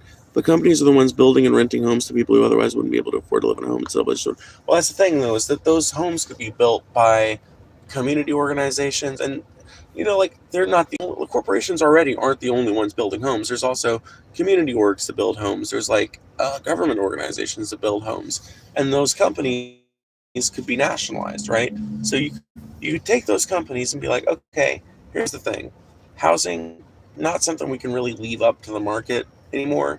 So not going to be a board of shareholders or anything like that. No more investors, nothing like that. You're being nationalized, but the builders and everything, they can stay in their places. I mean, I do think some of these builders need a complete federal overhaul, because there are a lot of shitty fucking bad quality homes being built in America right now. That needs to be corrected.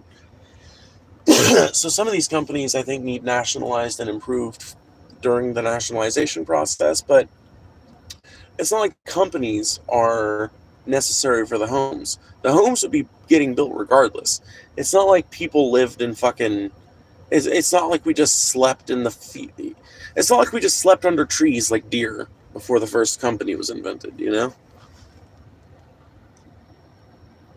I look to models like Japan for housing, where there's public housing to put pressure on companies to keep rent cheap, but Japan is also having a housing overabundance due to population decline. Well, I mean, yeah, Japan's got its weird set of problems, though, for sure. In my honest opinion, we need way more housing here in high-demand market areas, government subsidized, provide, encourage, etc. Yep, I agree. Housing for all. These Chinese money investors are really buying up a lot of land and making rental properties. Yep. Literally, not just Chinese money investors, but people in America. Literally, we're being betrayed by our own fucking people right now, too. Because there are people in America that will buy up whole fucking city blocks to turn into Airbnbs. Buy whole fucking apartment complexes to turn them into weird fucking Airbnbs. And half rentals, half Airbnbs. It's fucking retarded.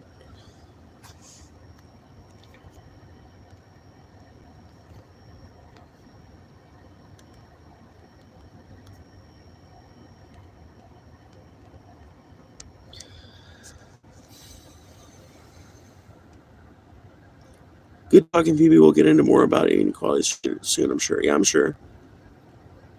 I found whole areas of land in my city that are owned and developed by Chinese companies. Rows and rows of houses that are owned by Chinese companies.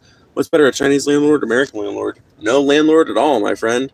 That's the thing, is like, when it you can feel differently, I'm not saying, but like, to me, there is no difference, right, in a Chinese landlord or an American landlord.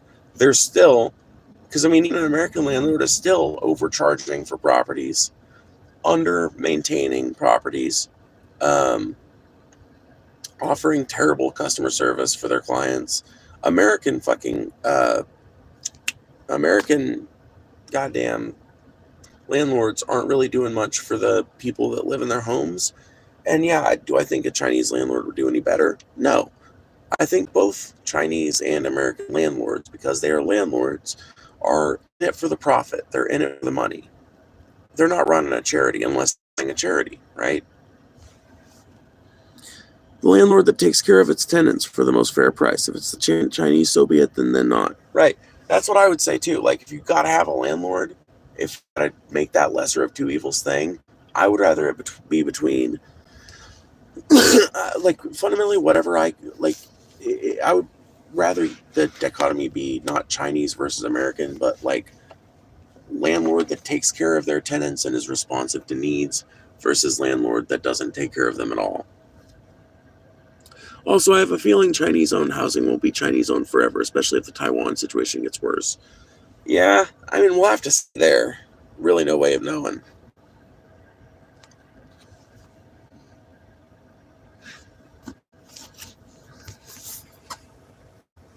But yeah, true landlord would be ideal in the long run. A new mechanism to determine how many houses we have would probably be ideal, but I don't know.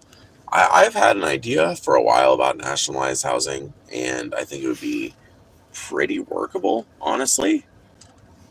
And my phone's about to die, so I don't know how much I'll be able to talk about it. But basically, my idea would be to start a nationalization program by which people who already live in a certain house are allowed to stay there, right? There's no mandatory moves of anybody, but housing that is currently unoccupied, but looking, in the process of looking for tenants and shit, those would be filed under ready to rent, right? There'd be a list of every rental property, so to speak. It wouldn't be rental anymore, but there'd be a list of every housing unit, so to speak, or every housing place.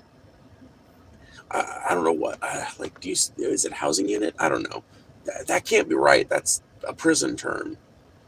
Anyway, there would be a list of every single property that can, every single residential property, um, in the, database of whatever organization to manage this, right?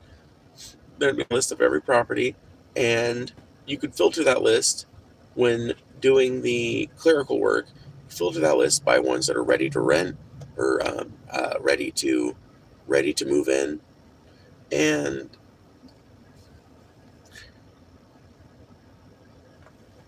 obviously you would have to get people to start applying through that organization rather than like applying to the rental companies and shit, because those wouldn't exist anymore.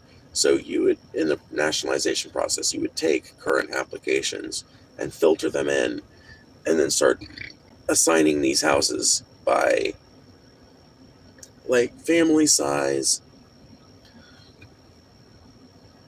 distance from work and shit. It's like you could even bring AI on this and have it do most of the fucking filtering and shit. Just have a human being that looks over the case file. Basically, it's like, okay, so yep, everything looks good. Okay, yes, send, and then it sends them a letter saying, hey, you've been approved to move in at this address. Enclose your key, and here's the official move-in date. You can come over anytime between these hours to move things over or do any preliminary checks or anything like that. Feel free to bring up any issues at this number, right? I think it's doable. Chinese companies don't care about courts. The American companies have to worry about public opinion. I mean, the Chinese companies are going to worry about courts when the American government starts threatening their asses. But yeah, I guess for now, probably they don't worry about too much. Unoccupied housing is pretty crazy. We both need more housing and the existing housing to be better managed. 100%. It's the Wild West when it comes to housing, my friend. Exactly. That's the fucking problem, is that it's the fucking Wild West. And that needs to change, bro. At the very least, we need to change that. I can see that as generally being the case, Jay. I'd be careful treating Chinese or American companies as monolith. I'm sure some are better than others. Maybe some of them hold themselves accountable as well. All right, well, some of our companies try to. Anyway, I gotta get off here. Y'all have fun.